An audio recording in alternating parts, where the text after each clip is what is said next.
அல்ல, நீர் பெரியவர், நீர் சர்வ வல்லவர், செயலாற்றுகிற சர்வ வல்லவர். ஆமென் சொல்லலாமா எல்லாரும்? ஆமென். நீர் செயலாற்ற வல்லவர், நீர் நிறைவேற்ற வல்லவர், நீர் சுகமாக்க வல்லவர், ஆமே. நீர் என் பிரச்சனைகளை தீர்க்க வல்லவர், ஆமே. என்னை தலை நிமிர செய்கிறவர், ஆமே. என்னை ஆவிக்குரிய அனுபவங்களுக்குள்ளே அழைத்து செல்லுகிற தெய்வம், ஆமே.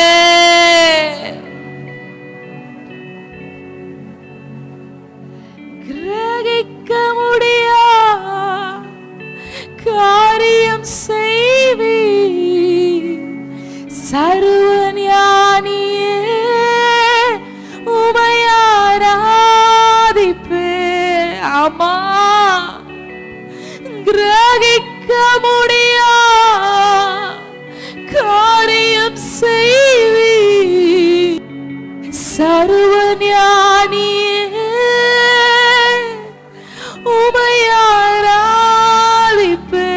நீர் சர்வஞானியப்பா,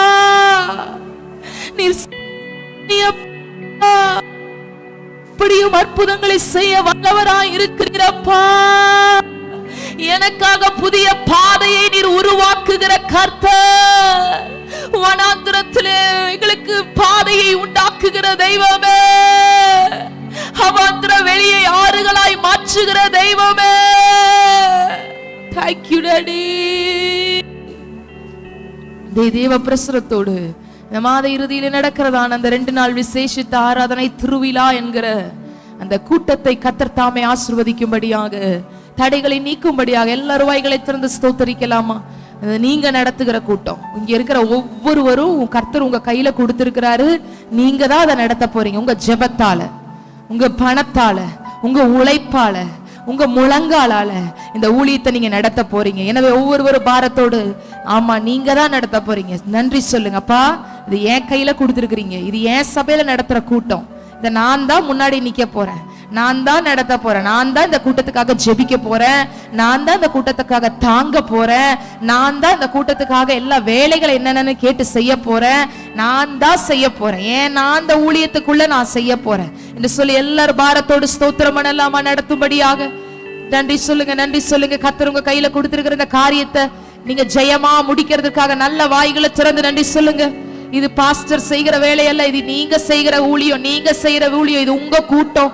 ஆமா ஆமா ஆமா, வருகிற தேவதாசனை தேவன் மறைக்கும்படியாக எல்லாரும் வாய்களை திறந்து, அபிஷேகம் பெற்ற தேவ பிள்ளைகள் நல்ல வாய்களை திறந்து ஹalleluya. Yes Jesus. ஆமா, thank you. சொல்லுங்க சொல்லுங்க, நீங்க சொல்ல சொல்ல நடக்கும். நீங்க தான் நடத்த போறீங்க இந்த கூட்டத்தை, உங்க ஜெபத்தால நடத்த போறீங்க. நன்றி சொல்லுங்க அப்பா, நன்றி நன்றி நன்றி. விசேஷித்த கூட்டத்தை நீங்க வச்சிருக்கீங்கப்பா. திரளான ஆத்துமாக்கள் வரட்டும்னு சொல்லுங்க, வாய்களை திறந்து திரளான ஆத்துமாக்கள் வரட்டும்னு சொல்லுங்க. அடிக்க போகிற போஸ்டர்ஸ் மேல உடைய மகிமை இறங்கட்டும்னு சொல்லுங்க. அந்த போஸ்டர்ஸ் பாக்குறவங்க எல்லாம் தேடி வரட்டும் ராஜா, தேடி வரட்டும் ராஜா. சொல்லுங்க, தேடி வரட்டும் ராஜா. விடுதலை அடையட்டும் ராஜா, விடுதலை அடையட்டும் ராஜா. இந்த கூட்டத்தின் மூலியமாய் நாங்கள் ஆத்துமாக்களை அறுவடை செய்யட்டும் ராஜா. பல குடும்பங்களை கர்த்தருக்கு தாங்கன்னு கேளுங்க, கேளுங்க கேளுங்க. வாய்களை திறந்து எங்களுக்கு ஆத்துமாக்களை தாங்க. இந்த கூட்டத்தை நடத்தும் போது எங்களுக்கு ஆத்துமாக்களை தாங்க. எங்க சபை நிரம்பி வழியட்டும், அசபை நிரம்பி வழியட்டும், மகிமை வெளிப்படட்டும், தடைகள் உடையட்டும், கர்த்தருடைய வல்லமை இறங்கட்டும். அந்த 2 நாள் கூட்டத்திலும் தேவ பிரசன்னம் அளவில்லாமல் உம்முடைய தாசனை மறைக்கட்டும். சுகபத்திரமாய் கொண்டு வருவீராக, பலனாய் கொண்டு வருவீராக, அபிஷேகத்தோடு கொண்டு வருவீராக. கேளுங்க கேளுங்க, அபிஷேகத்தோடு கொண்டு வாங்கப்பா. என் சபையில் உள்ள ஒவ்வொருவரும் இதற்காக செயலாற்றும்படியாக கிருபை தாங்க ராஜா. கிருபை தாங்க தகப்பனே. ஆமென் ஆமென் ஆமென் ஆமென் ஆமென் ஆமென் ஆமென் ஆமென் ஆமென். இந்த கூட்டத்தை கர்த்தர் என்னை கொண்டு நீங்க நடத்த போறீங்க. நான் தான் இதுல இருந்து ஜெபித்து நடத்த போறேன். எனக்கு இந்த பொறுப்பு அதிகம்னு உணர்ந்து நன்றி சொல்லுவீங்களா? எனக்கு இந்த பொறுப்பு அதிகம். நன்றி இயேசப்பா, நன்றி இயேசப்பா. நான் ஜெபிக்கிறதுனாலே இது ஆசீர்வாதமா இருக்க போகுது. நான் முழங்கால் படியிட்டு நன்றி சொல்றதுனாலே இது ஆசீர்வாதமா இருக்க போகுது. எத்தனை பேர் நம்புறீங்க? எத்தனை பேர் நம்புறீங்க? நான் நன்றி சொல்ல சொல்ல இது நன்மையா நடக்க போகுது. நான் பண்ண பண்ண கர்த்தர் நிறைவா நடத்த போறாங்க. இந்த கூட்டம் முடிஞ்ச உடனே நான் வந்து சாட்சி சொல்லுவேன். இந்த கூட்டத்துக்காக நான் ஜெபித்தேன், கர்த்தர் ஏன் சிறையிருப்பை மாற்றினார். இந்த கூட்டத்துக்காக நான் உழைத்தேன், கர்த்தர் என் கண்ணீரை துடைத்தார். இந்த கூட்டத்துக்காக நான் பாரப்பட்டேன், என் குடும்பத்தை சமாதானத்தால் நிரப்பினார். இந்த கூட்டத்துக்காக நான் பொருளாதாரத்திலிருந்து தாங்கினேன், என்னுடைய குறைவை நிறைவாக்கினார். ஓ, நீர் செய்ய வல்லவர். ஆவியானவரே உமக்கு நன்றி. மகிமை வெளிப்பட்டதுக்காக ஸ்தோத்திரம். கர்த்தர் ஆச்சரியமா நீங்க இந்த கூட்டங்களை நடத்தி கொடுக்கிறதுக்காக ஸ்தோத்திரம். எல்லா கால சூழ்நிலைகளை எங்களுக்கு ஏற்றவாறு செய்து கொடுத்தீங்க. இங்க அக்கம் பக்கத்தில் உள்ள காரிய ஜனங்களிடத்துல எல்லாம் தயவை உண்டு பண்ணி வண்டி போக்குவரத்து காரியங்கள் நிற்பதற்கு எல்லாவற்றிலும் கர்த்தருடைய மகிமை இறங்கினதற்காக ஸ்தோத்திரம். கர்த்தர் நம்முடைய எல்லா ஜெபங்களை கேட்டதுக்காக ஆசீர்வாதத்துக்காக நல்ல கரங்களை தட்டி நன்றி சொல்லலாமா? ஸ்தோத்திரங்களை சொல்லி நன்றி சொல்லலாமா? மனதார நீங்க தட்டுற இந்த தட்டுல தான் ஒரு பெரிய ஜெயமே, பெரிய ஜெயமே. ஆமா ஆமா ஆமா ஆமா ஆமா. Thank you daddy. இயேசுவின் நாமத்திலே எங்கள் ஜெபங்களை நீர் கேட்டீர், எங்கள் ஆராதனையை நீர் அங்கீகரித்தீர். இயேசு கிறிஸ்துவின் நாமத்தில் ஆராதிக்கிறோம், ஜெபிக்கிறோம், ஜெயம் எடுக்கிறோம் எங்கள் நல்ல பிதாவே. ஆமென் ஆமென் ஆமென். நாம் அப்படியே அமர்ந்து கொள்ளலாமா? Thank you Jesus.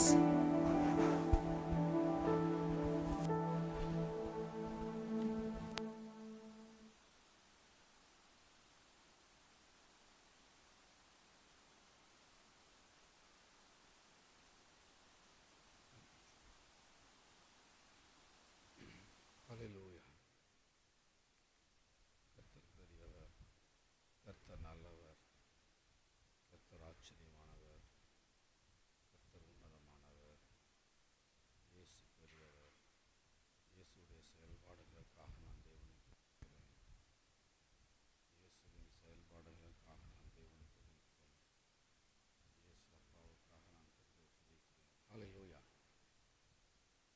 hallelujah, hallelujah. Thank you, thank you, thank you, thank you, thank you, thank you. Thank you, thank you, thank you, thank you, thank you, thank you.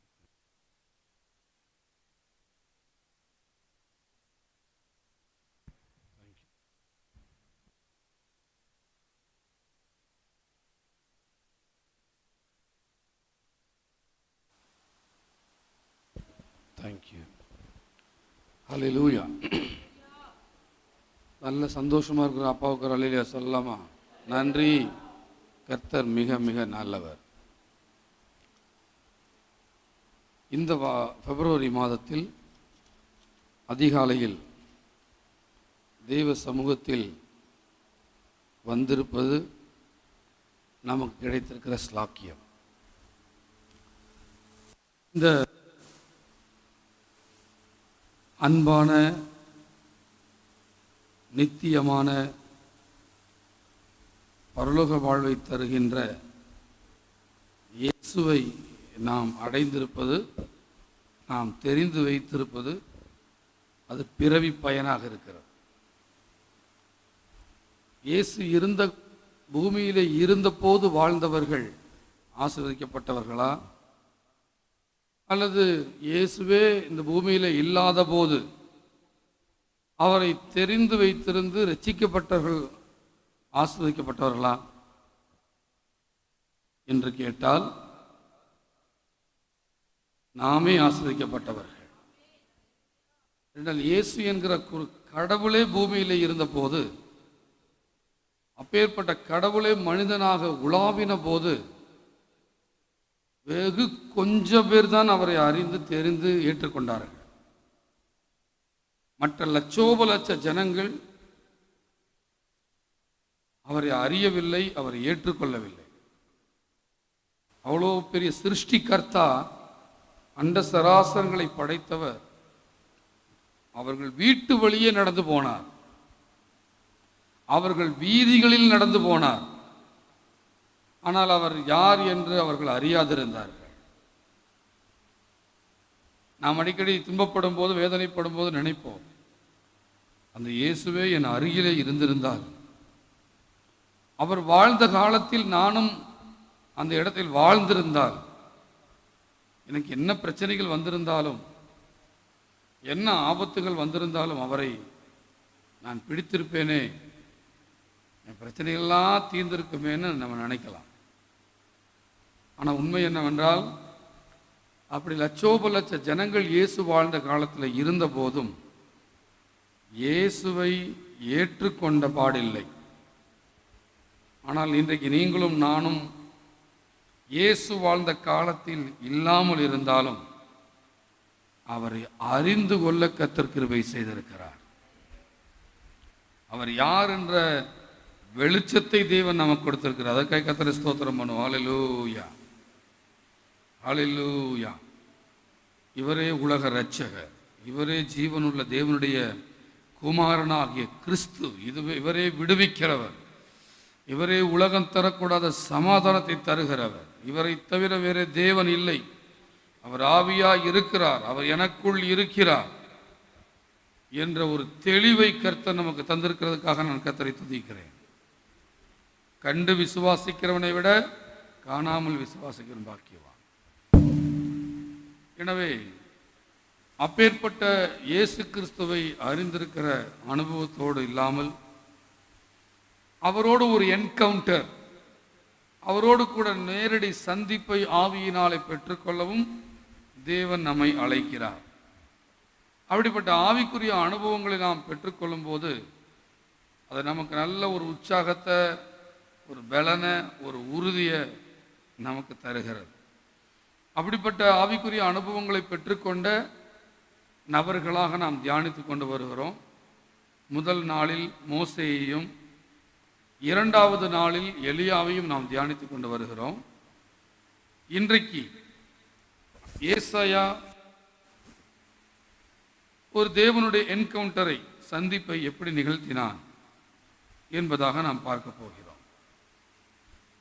ஏசாயா 6ஆம் அதிகாரம் 1ஆம் வசனத்தை வாசிப்போம்.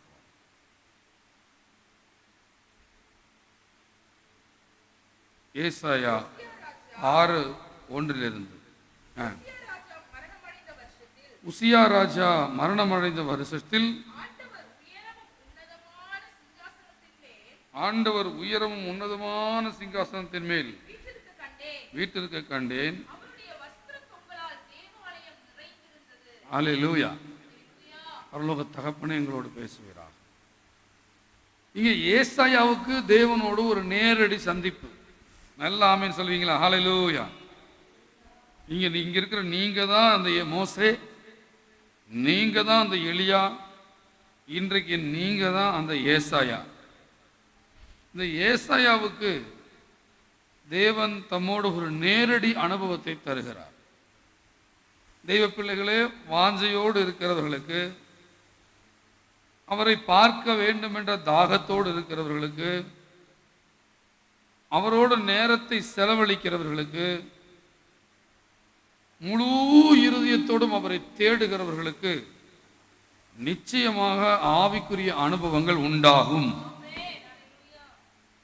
நீங்கள் இப்பொழுது கண் திறந்து பார்க்கிற எல்லாம் மாயையாகவும், கண்மூடி தேவனை தொழுது கொள்ளும் போது அவர் கொடுக்கிற சந்திப்புகள் அது நிச்சயமும் நித்தியமானதாக இருக்கும். நான் மீண்டும் இந்த 5 நாட்கள் அந்த அதிகாலை ஜெபங்களை உற்சாகப்படுத்துகிறேன். தேவனை பார்க்க வேண்டும், தேவனோடு முகமுகமாய் தரிசித்து உறவாட வேண்டும் என்ற ஏக்கத்தை, வாஞ்சியை நீங்கள் பெற்றுக்கொள்வீர்களாக.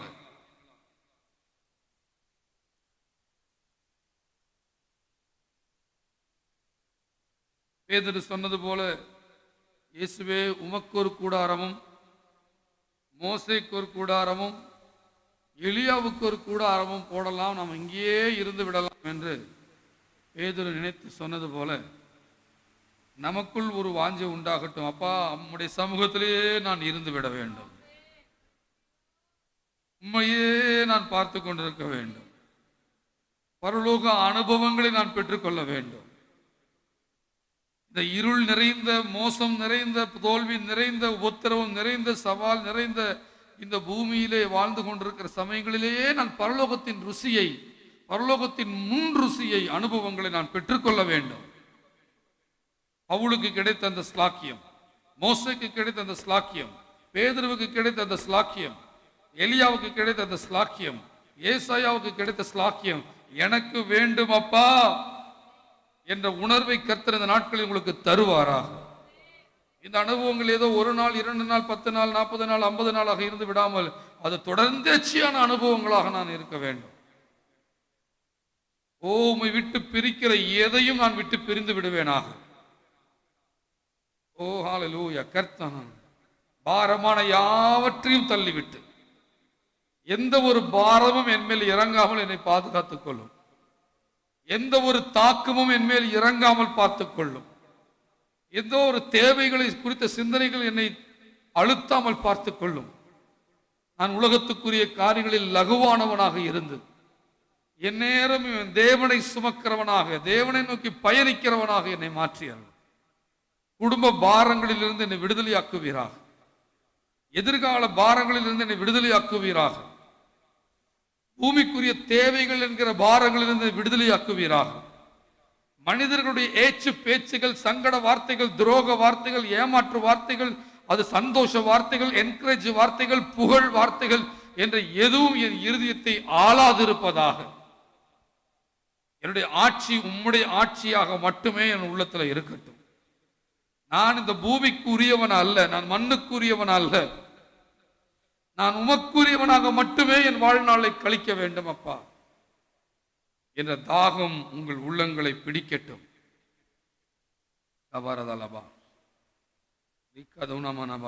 எதுவும் உங்களை அழுத்தாத அளவுக்கு, எதுவும் உங்களை சோர்வடைய செய்யாத அளவுக்கு, எதுவும் உங்களை வேதனைப்படுத்தாத அளவுக்கு, எதுவும் உங்களை சோர்வர செய்யாத அளவுக்கு, எதுவுமே உங்களை வாடி போக செய்யாத அளவுக்கு ஒரு உலகத்தனமான ஒரு பாரம் இல்லாத வாழ்க்கை.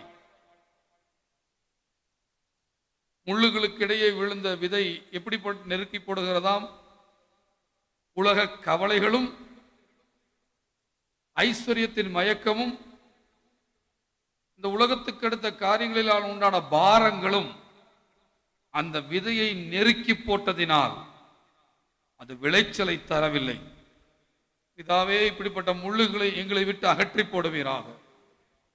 தேவையில்லாத பாரங்கள் அகன்று போகட்டும், தேவையில்லாத கவலைகள் அகன்று போகட்டும். பெரிய ஆளாக வேண்டும், இதை சாதிக்க வேண்டும், அதை சாதிக்க வேண்டும் என்ற எண்ணங்கள் எல்லாம் கவலைகளாய் மாறாதபடி வெளியேறி போவதாக. எப்பொழுதும் ஒரு இலகுவான சிந்தனை அப்பாவுக்குள்ள, ஒரு நல்ல லூசான மண்ணாக நான் இருக்கணும், நல்ல வேரூன்றி போகும்படியாக, அது நல்ல ஆழத்துக்கு போகும்படியாக என் தேவன் எப்படியெல்லாம் என்னை நடத்துறாரோ, எப்படியெல்லாம் கொண்டு போக விரும்புகிறாரோ, எப்படியெல்லாம் நடத்த விரும்புகிறாரோ அதுக்கெல்லாம் என்னை ஒப்படைக்கக்கூடிய அளவுக்கு இந்த மண் இந்த வேருக்கு இடம் கொடுக்கிற மண்ணாக இருப்பதாக, நல்ல லூசான மண்ணாக இருப்பதாக என்ற ஒரு ஏக்கத்தோடு நம்ம அவரிடத்துல சொல்லுவோம். இந்த உலகம் நம்முடையது அல்ல, உம்மோடு எனக்கு ஒரு என்கவுண்டர், ஒரு சந்திப்பு, ஒரு ஆவிக்குரிய அனுபவங்கள் எனக்கு வேண்டும் ஆண்டவரே. அப்படிப்பட்ட வாஞ்சை உடையவர்கள் சாதனையாளர்களாக வேதத்திலே குறிப்பிடப்பட்ட நகர்களாக மாறினார். அதைத்தான் நாம் ஏசாயா 6:1 வாசித்தோம். உசியா மரணம் அடைந்த வருஷத்தில் என்றால், உசியா மரணம் அடைந்ததற்கும் இந்த தரிசனம் கண்டதுக்கும் சம்பந்தம் இருக்கிறதா என்றால் இல்லை.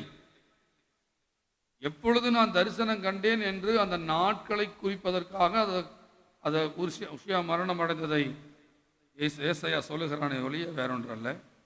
அந்த வருடத்தில் ஏசாவுடைய கண்கள் திறக்கப்பட்டு ஆவிக்குரிய அனுபவம் அடைந்து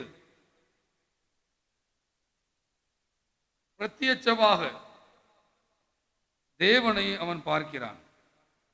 அவன் சொல்லுகிறான், ஆண்டவர் உயரமும் உன்னதமான சிங்காசனத்தின் மேல் அவர் உட்கார்ந்திருக்கிறதை நான் பார்த்தேன். அல்லேலூயா. ஏசாயா சொல்லுகிறான், என் தேவன், என் ஆண்டவர் உயரமும் உன்னதமுமான சிங்காசனத்தின் மேல் அவர் உட்கார்ந்திருக்கிறதை நான் கண்டேன். உட்கார்ந்திருக்கிறதை கண்டேன். ஆமேன், ஹல்லேலூயா. உட்கார்ந்திருக்கிறதை கண்டேன்.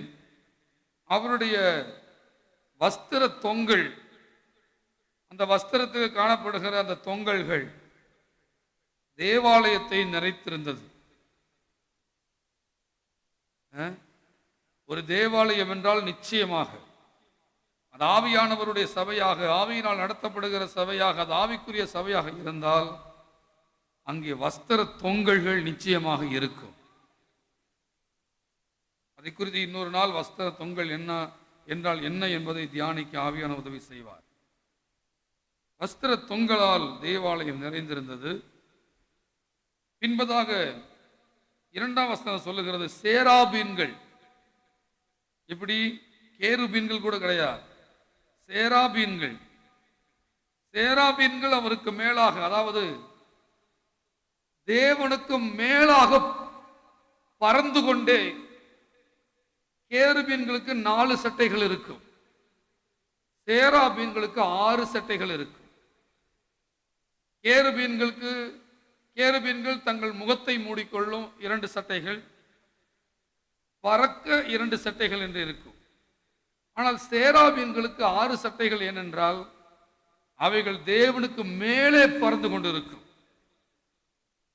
அது பறக்கும் போது பறப்பதற்கு 2 சட்டைகள், அந்த சேரக்கூடாத ஒளியில் இருக்கிற மகா பரிசுத்தரை பார்க்கக்கூடாத அளவுக்கு இருக்கிற அந்த பயபக்திக்காக தங்கள் முகத்தை மூடிக்கொள்ள 2 சட்டைகள். பின்பதாக தன் கால்களை மூடிக்கொள்ள 2 சட்டைகள். என்றால் தேவனுக்கு மேலே பறக்கும் போது அந்த கால்கள் வெளிப்படாத அளவுக்கு அந்த மரியாதையை குறிக்கிறது. அந்த சேராபீன்களை பார்த்து விட்டார் என்றாலே அதை தேவனையே பார்த்த ஒரு அனுபவம். நின்றார்கள். அதனால்தான் அங்கே சொல்லப்பட்டிருக்கிறது, அங்குதான் இருக்கு, அவர்களில் ஒவ்வொருவனுக்கும் 6 சட்டைகள். அங்கேயே அந்த விஷயங்கள் இருக்கு பாருங்க. அவ்வாறு சட்டைகள் இருந்தன. அவனவன் 2 சட்டைகளால் தன் முகத்தை மூடி, 2 சட்டைகளால் தன் கால்களை மூடி, 2 சட்டைகளால் பறந்தவர். ஆமென் சொல்லுவீங்களா? ஹல்லேலூயா. கேருபீனுக்கு 4 சட்டைகளை வச்சவர், சேராபீன்களுக்கு 6 சட்டைகளை வைக்கிறதுக்கு அர்த்தம் இருக்குது. ஆமென் சொல்லுங்க. ஹல்லேலூயா. யார் யாருக்கு எத்தனை சட்டைகளை வைப்பது என்பதை கர்த்தர் முடிவு செய்கிறார். எத்தனை தாளந்துகளை கொடுக்க வேண்டும் என்று கர்த்தர் முடிவு செய்கிறார். எத்தனை வரங்களை கொடுக்க வேண்டும் என்று கர்த்தர் முடிவு செய்கிறார். எப்படிப்பட்ட தரிசனங்களை கொடுக்க வேண்டும் என்று கர்த்தர் முடிவு செய்கிறார். அப்பொழுது அந்த சேராபீன்கள் சொல்லுகிறார்கள், ஒருவரை ஒருவர் நோக்கி. 3ஆம் வசனம்.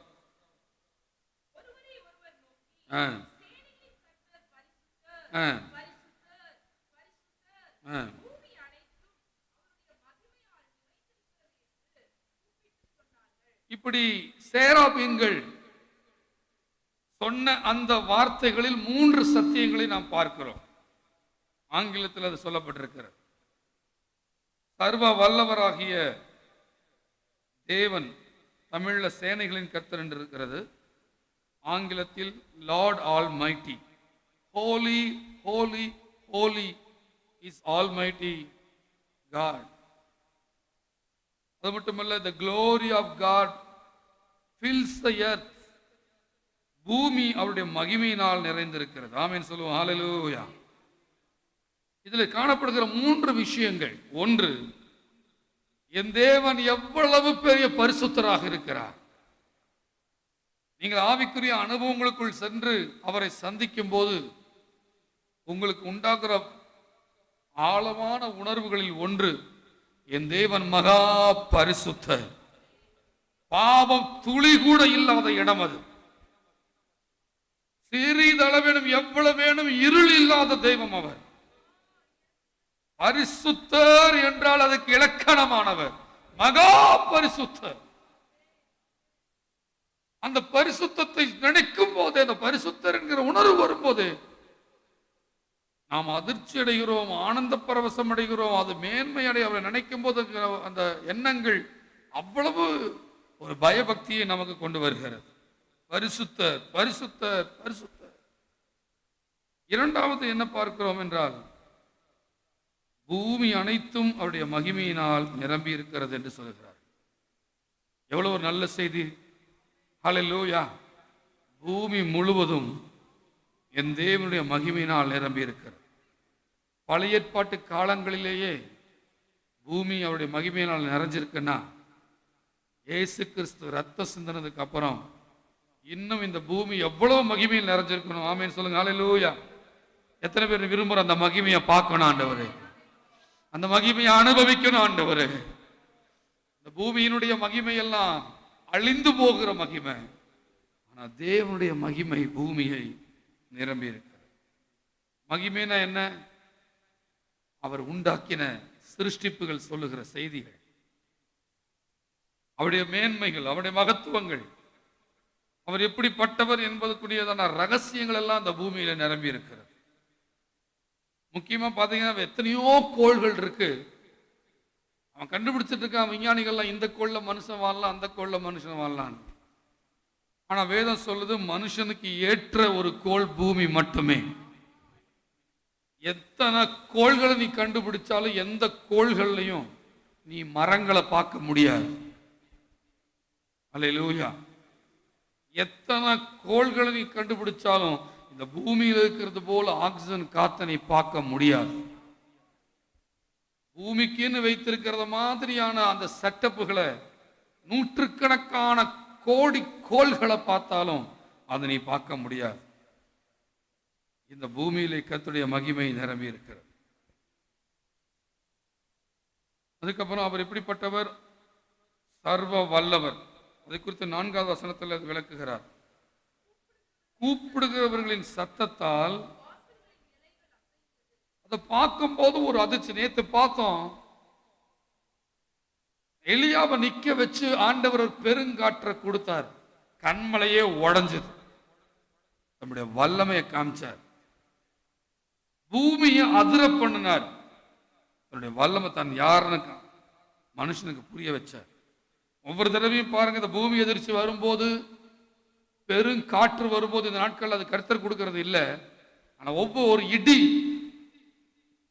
ஒரு 10 வருஷத்துக்கு முன்னாடி இந்த வீட்டில் குடியிருக்கும் பொழுது, வராண்டால குடியிருக்கும் போது, படுத்துட்டு இருக்கும் போது நைட்டு ஒரு இடி இடிச்சது பாருங்க. அது மாதிரி என் வாழ்க்கையிலே பார்த்ததில்லை. வந்து தலைமையிலேயே இடிச்ச மாதிரி பயங்கரமான இடி.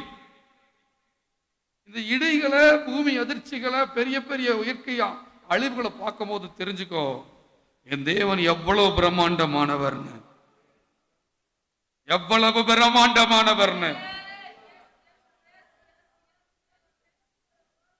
ஏதாவது பிரச்சனை இல்லை, நீ வேதனைப்படுறியா, ஏசபேல பார்த்து பயந்து ஓடுறியா, உனக்கு இருக்கிற நெருக்கடிகளை பார்த்து பிரச்சனையை பெருசா நினைச்சிட்டு இருக்கிறியா, அந்த சமயத்துல ஒரு இடி விழுகட்டும்.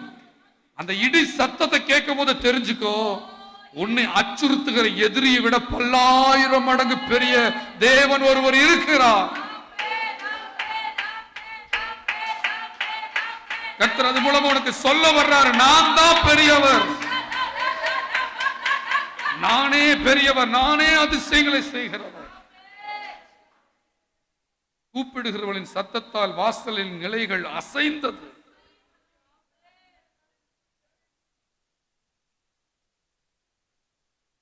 அதை லிட்டரலாவே நம்ம அப்போஸ்தலர்ல வாசிக்கிறோம்.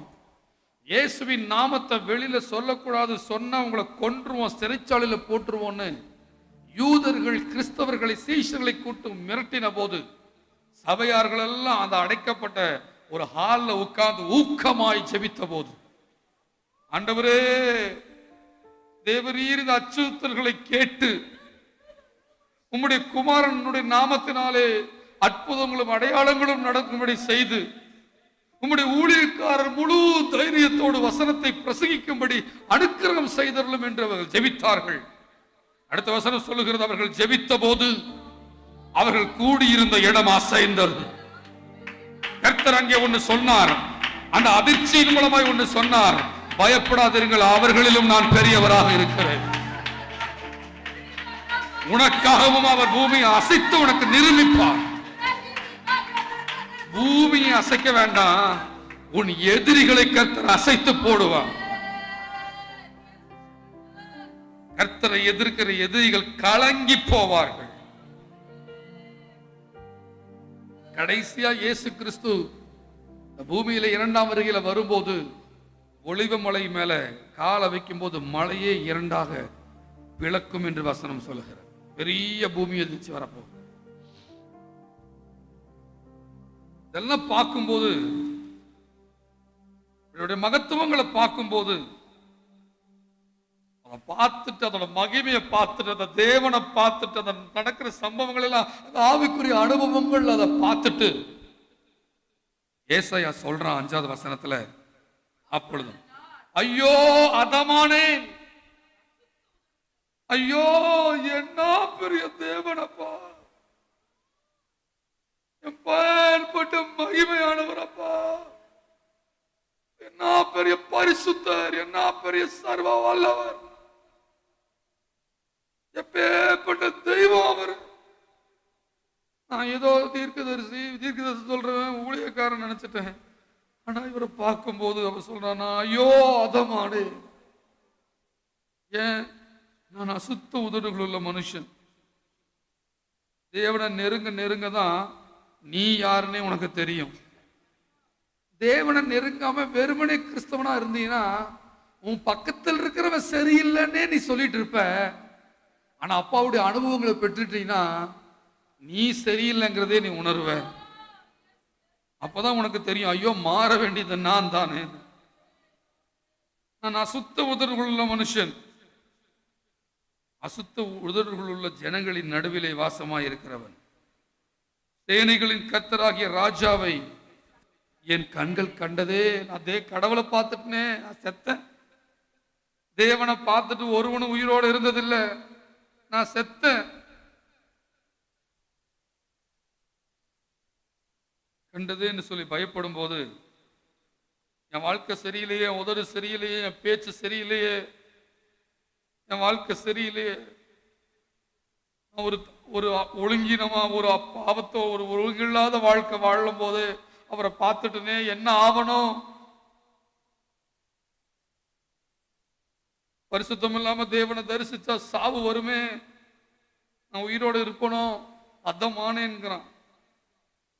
ஆனா ஆண்டவர் 6ஆம் வசனத்துல, அப்பொழுது சேராபீன்களில் ஒருவன் பலிபீடத்திலிருந்து தன் கையில் பிடித்த ஒரு குரட்டால், ஒரு இடுக்கியினால் ஒரு நெருப்பு தழலை எடுத்து என்னிடத்தில் பறந்து வந்து அதனால் என் வாயை தொட்டு, இதோ உதடுகளை தொட்டு, இது உன் உதடுகளை தொட்டதினால் உன் அக்கிரமம் நீங்கி உன் பாவம் நிவர்த்தியானது.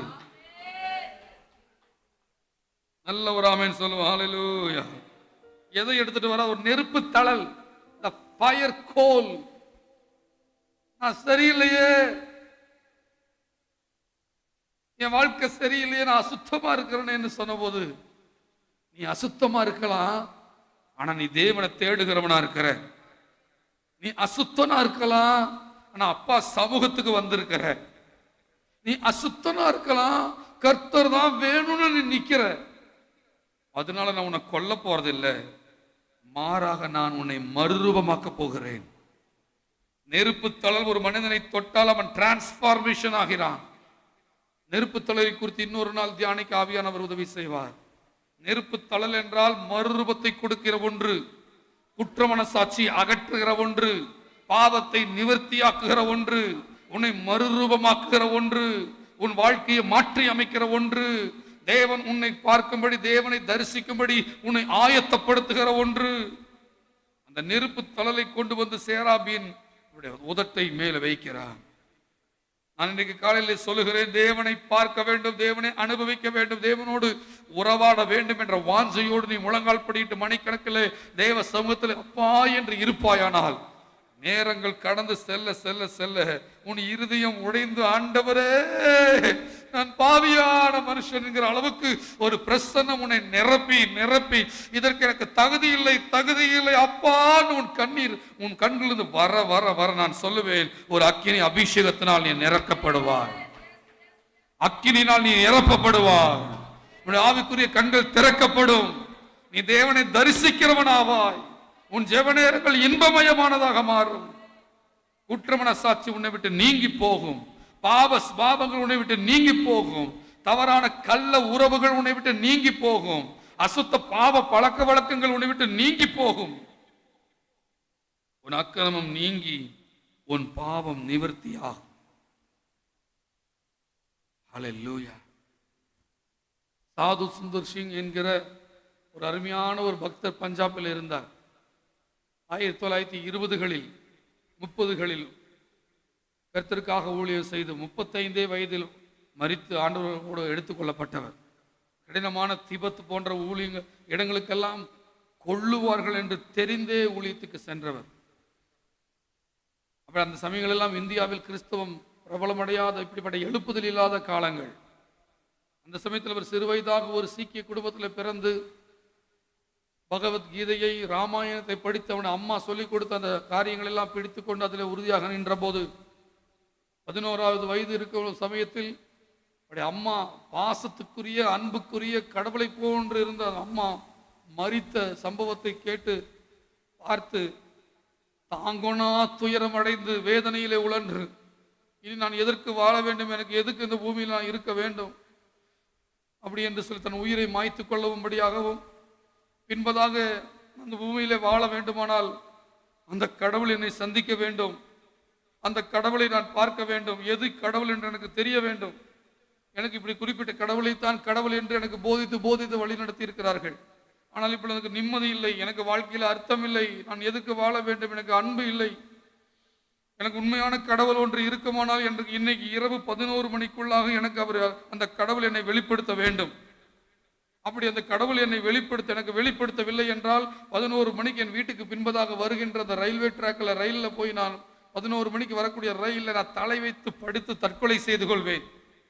எந்த கடவுள் இருக்கிறதோ அந்த கடவுள் இன்றைக்கு நைட் எனக்கு வெளிப்பட வேண்டும். எனக்கு அம்மா கத்துக் கொடுத்த ஒரு கடவுள் இருக்கிறது, புறஜாதி கடவுள். ஆனால் அந்த கடவுளை நான் இதுவரைக்கும் பார்த்ததில்லை, என் பிரச்சனைகளை தீர்க்கவில்லை. இப்பொழுது எது கடவுளோ எனக்கு வெளிப்பட வேண்டும் என்று உறுதியாய் முடிவெடுத்து, அவர் சாகிறதில் தெளிவாய் முடிவெடுத்து அந்த இரவு அப்படியே உட்கார்ந்து கொண்டு, கடவுளே வா, கடவுளே எனக்கு வெளிப்படுத்து என்று சொல்லும் போது, சரியா இந்த இரவு நேரத்தில் யாரும் இல்லாத ஆள் அரவமற்ற அந்த இருட்டு நேரத்தில் அந்த அறையிலே ஒரு பெரிய வெளிச்சம் ஒன்று பிரசன்னமானது. ஒரு பெரிய வெளிச்சம், அந்த இருட்டான அந்த அறையில ஒரு பெரிய வெளிச்சம் ஒன்று பிரசன்னமானது. அது என்ன வெளிச்சம், என்ன வெளிச்சம் என்று, சூரிய வெளிச்சம், நிலா வெளிச்சமா, என்ன வெளிச்சம் என்று பார்க்கும்போது எந்த வெளிச்சமும் இல்லை. ஒரு வெளிச்சம் இந்த அறையில் மட்டுமே பிரகாசிக்கிறது.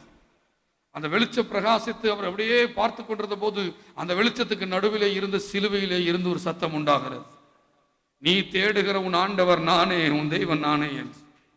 அன்றிலிருந்து ரட்சிக்கப்பட்டவர் ஹல்லேலூயா கர்த்தருக்காக வாழ தொடங்கினார். ஒரு சீக்கிய குடும்பத்திலே கர்த்தருக்கு ஸ்தோத்திரம், மற்ற மதங்களை ஏற்றுக்கொள்ளாமல் தன் மதத்திலே வைராக்கியமாக நிற்கின்ற, எந்நேரமும் தன் ஷூக்குள்ளாக தன்னுடைய தலைப்பாகைக்குள்ளாக கத்தி வைத்துக் கொண்டு திரிகின்ற அந்த சீக்கிய குடும்பத்திலே அந்த இருந்து இயேசு அந்த பிள்ளையை தொட்டார். இயேசுவை ஏற்றுக்கொண்டார். அம்மாவிடத்திலிருந்து வராத அளவுக்கான பேர் இன்பம் இயேசுவினால், அந்த பிரசன்னத்தினால் அவருக்கு கிடைத்தது. உள்ளம் ஆறுதல் அடைந்தது. அவர் நிம்மதி அடைந்தார், விடுதல் அடைந்தார், பலன் அடைந்தார். தேவன் யார் என்று கண்டு கொண்டார். என்பதாக அவருடைய அப்பாவுக்கு அது தெரிந்த போது எத்தனையோ காரியத்தின் மூலம் அவர் மிரட்டி பார்த்தார், அடித்து பார்த்தார். அவருடைய மாமா வந்து என் மகளையே உனக்கு தருகிறேன், இதா பார் என்று சொல்லி அண்டர் கிரவுண்ட்ல போய் ஒரு பெட்டியை பெரிய திறந்து காமிச்சு வைரங்களை தங்கங்களை கொடுத்து, என் பிள்ளையை நீ கல்யாணம் பண்ணினா இதெல்லாம் உனக்கு தருவேன் என்றெல்லாம் அந்த அழகான பெண்ணை காண்பித்து ஆசை வார்த்தை கூறினார். ஆனால் ஒன்றும் அவர் தலைக்கு ஏறவில்லை. நான் இயேசுவால பிடிக்கப்பட்டிருக்கிறேன், கிறிஸ்து என்னை சந்தித்திருக்கிறார். இந்த காதல்களும் உலகங்களும் இன்பங்களும் நகைகளும் காரியங்களும் என்னை சேதப்படுது, என்னை ஆசைக்க முடியாது. நான் ஏற்கனவே வேறொருவருக்கு நான் ஹல்லேலூயா என்னை ஒப்படைத்திருக்கிறேன். வேறொருவரோடு எனக்கு திருமணம் நடந்தாயிற்று. 13-14 வயதுகளிலே அந்த முதிர்ச்சியை கர்த்தர் தந்தார். அந்த சந்திப்பினால், அந்த என்கவுண்டர். நான் சொல்லுவேன், உண்மையாக நீ தேவனை தரிசித்திருப்பாயானால், இயேசுவை தரிசித்திருப்பாயானால் உனக்கு எதுவுமே பெருசாக தோன்றாது. நானும் என்னுடைய வாலிப வயதிலே அதே போன்ற அனுபவத்தை காந்திபுரத்தில் உட்கார்ந்து கொண்டிருக்கும் போது ஒரு பெரிய என்கவுண்டர் எனக்கு நடந்தது. உலகமே எனக்கு துச்சமாக தெரிந்தது. அந்த டேஸ்டே வேற. அது அழிந்து போகிறது அல்ல, அது அழியாமை, அது நித்தியமானது, அநித்தியமானது அல்ல, அது நித்தியமானது, அது நிரந்தரமானது, அது மாறாத அன்பு. நான் அவரிடத்தில் கேட்கிறேன், மீண்டும் அந்த அனுபவங்களை தினந்தோறும் தந்து உம்மோட சந்தித்துக் கொண்டு இருக்கிற கிருபைகளை தாங்க. உலகம் எனக்கு அவரால் சிலுவையில் அறையுண்டிருக்கட்டும். 20 வயதில் நான் தெளிவாய் முடிவெடுத்தேன், எந்த பெண்ணின் சகவாசமும் என் நேரங்களை வீணெடுத்து விடக்கூடாது. எந்த பெண் காதல் என்கிற பெயரில் எந்த ஒரு பெண்ணினுடைய சகவாசம் வைத்துக் கொண்டு அதை பேசி பண்ணி அது பண்ண அந்த நேரங்களை வீணெடுத்து விடக்கூடாது. என்னுடைய ஒவ்வொரு மணித்துளிகளும் கிறிஸ்துவுக்கானது. என் இருதயத்தை 2 பேர் ஆட்சி செய்ய நான் விட மாட்டேன். ஒருவர் மட்டுமே ஆட்சி செய்வாரா? அப்படி சாது சுந்தர் சிங் தைரியமாக முடிவெடுத்து கர்த்தருக்காக நின்ற போது சொந்த தகப்பனை சாப்பாட்டில் விஷம் வைத்தார். நல்ல சாப்பிட வச்சு விஷத்தை சாப்பாட்டுல கலந்து சாப்பிட வச்சு அடிச்சே துரத்திட்டார். அவர் அப்படியே நடந்து வர வர மயங்கி மயங்கி மயங்கி அப்படியே விஷம் வச்சு அப்படியே வந்து ஒரு வீட்டுல அப்படியே வந்து சாஞ்சு விழுந்துட்டார். கரெக்டா அவர் சாஞ்சு விழுந்த இடம் ஒரு கிறிஸ்தவ மிஷனரியின் வீடு. அவர்கள் அவனை சாது சுந்தர் சிங் எடுத்து பராமரித்து ஜெபித்து அந்த விஷமெல்லாம் முறிந்து போய் அற்புதம் அங்கே நிகழ்ந்து, அதுக்கப்புறம் ஒரு வேதாகமத்தை எடுத்து தெரு தெருவாய் ஆண்டவரை ஊழியத்தை செய்ய போனவர் தான் சென்னைக்கும் வந்திருக்கிறார். அப்பவே விபத்துல கொள்வார்கள் என்று சொல் தெரிந்தே ஊழியத்துக்கு சென்றவர்.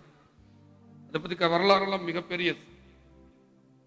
ஆனா நான் சொல்ல விஷயம், தேவனை நீ சந்தித்து விட்டால், தேவனோடு உனக்கு நெருங்கின ஒரு நேரடி தொடர்பு கிடைத்து விட்டால், நீ இப்பொழுது இருக்கிறது போல சாதாரணமாக ஏதையோ பயந்து கொண்டும் எதையோ சேர்த்து வைத்துக் கொண்டும் ஏதோ கவலைப்பட்டு கொண்டும் இருக்க மாட்டாய். நீ ஜெயித்தவனாக போய்கொண்டே இருப்பாய், போய்கொண்டே இருப்பாய். உன்னை தடுப்பவர் இல்லை. எந்த ஆசைகளும் எந்த கவலைகளும் உன்னை இழுத்து வைக்கவே வைக்காது. பாரமான யாவற்றையும் உதறி தள்ளி விடுவாய். உன்னை விட்டு தேவனை விட்டு பிரிக்கிற சகல நேசங்களை, ஆசைகளை, வாலிப இன்பங்களை, உலகத்தின் இன்பங்கள் எல்லாம் உனக்கு துச்சமாக தெரியும். கிறிஸ்து உனக்கு மேன்மையாக தெரிவார். அப்படிப்பட்ட அனுபவங்களை கர்த்தர் உங்களுக்கு தருவாராக. உங்கள் ஜெப நேரங்களில் ஆழமான அனுபவங்களுக்கு அப்பா உங்களை கூட்டிக் கொண்டு போக போகிறார். உங்கள் முழங்கால்கள் முடங்கட்டும். உங்கள் நேரங்கள் தேவனோடு கூட செலவு பண்ணப்படட்டும். இந்த ஆழமான அனுபவங்களுக்குள்ளாக கர்த்தர் உங்களை கொண்டு செல்வார். உங்களை நெருப்பு தடலால் தொடுவார். உங்கள் பாவங்களை நிவர்த்தியாக்கி மறுரூபமாக்கி ஏசாயாவை போல மகிமையாய் உங்களை பயன்படுத்துவார். நாம் ஜெபிப்போம். பரலோக தகப்பனே, இந்த காலை வேளையில் இப்படி மகிமை விளங்கினதற்காக நன்றி. இப்படிப்பட்ட ஒரு தாகத்துக்கு மேல போடுங்க. எங்களுடைய ஆவிக்குரிய வாழ்க்கையை நீர்த்து போக பண்ணுகிற எதுவும் எங்களுக்கு வேண்டாம். எங்கள் ஆவிக்குரிய வாழ்க்கையை நிர்விசாரமா மாத்துகிற எதுவும் எங்களுக்கு வேண்டாம். உங்களுடைய உறவுக்குள்ள எங்களை நடத்துங்க. போர்ன் அவுட் கண்டிஷன்ல இருந்து போர்ன் இன் கண்டிஷனுக்குள்ள கொண்டு வாங்கப்பா. ஆவி அவிந்து போனதுல இருந்து அக்கினியா ஆவிய மாத்துங்கப்பா. தீர்க்கமான ஒரு ஓட்டத்தை ஓட கிருபை தாங்கப்பா. ஏசாயா நாவை தொட்டது போல எங்கள் நாவை தொடுங்கப்பா, உதடுகளை தொடுங்கப்பா என்று ஜெபிக்கிறேன். அடுத்து ஒரு நல்ல ஒரு பெரிய எழுப்புதல் எங்க சபைக்கு தாங்கப்பா. ஒரு பெரிய எழுப்புதல் எங்க சபைக்கு தாங்கப்பா.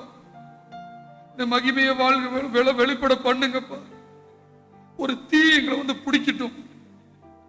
பல நாடுகள்ல ஒரு காட்டு தீ ஏற்பட்டுச்சுன்னா வருஷ கணக்கில் காடு எரிஞ்சிட்டு இருக்கிற மாதிரி ஒரு பரலோக தீ எங்களை வந்து பிடிக்கட்டும். அது ஆயுள் முழுவதும் எரிந்து கொண்டே இருக்கட்டும் என்று ஜெபிக்கிறேன்.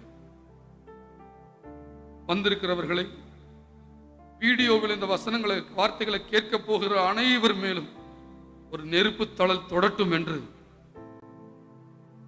ஆசீர்வதித்து விசுவாசத்தை ஜெபிக்கிறேன். நல்ல பிதாவே, என் ஆத்துமாவே கர்த்தரை ஸ்தோத்திரி, என் முழுவதுமே பரிசுத்த நாமத்தை ஸ்தோத்திரி. என் ஆத்துமாவே கர்த்தரை ஸ்தோத்திரி, கர்த்தர் செய்த சகல உபகாரம் என்று மறவாது. ஆமென். ஸ்தோத்திரம் ஸ்தோத்திரம்.